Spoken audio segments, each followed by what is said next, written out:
45 தான் வரும். அது தமிழ்நாடு அரசு வந்து மாற்றிட்டு இருக்காங்க. வழி இல்ல, மேம்பாட்டு ஏறி வர்றதுக்கு மக்கள் சிரமமா இருக்கு. இப்படி குறுக்க வரோம். ஆனா 45 தான் வரும்.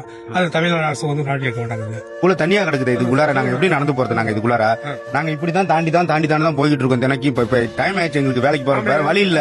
நாங்க இவ்வளவு பள்ளத்துல எப்படி நாங்க தண்ணிக்குள்ள இறங்கி நாங்க எப்படி வேலைக்கு போறது? நான் எங்க நிக்கிறேன்னு பாத்தீங்கன்னா, இதுதான் சுரங்கப்பாதை. இது வழியா தான் மக்கள் கடந்து போகணும். ஆனா இப்ப மக்கள் வந்து இது செயல்படாதனால இந்த வழியா தான் கஷ்டப்பட்டு தாண்டி வந்துகிட்டு இருக்காங்க.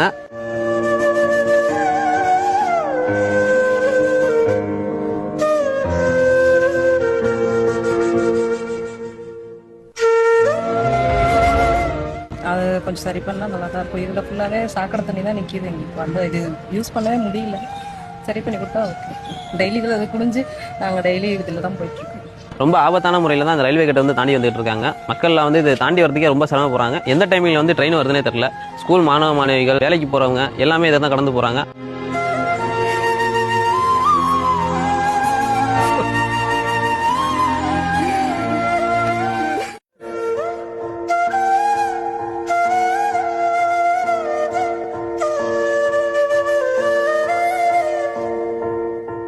லால்குடி நகராட்சி தான் கூடிய சீக்கிரத்தில் சுரங்கப்பாதையை சரி செஞ்சு மக்கள் பயன்பாட்டு கொண்டு வரணும்னு எல்கேஜி சார்பாக கேட்டுக்கொள்கிறோம்.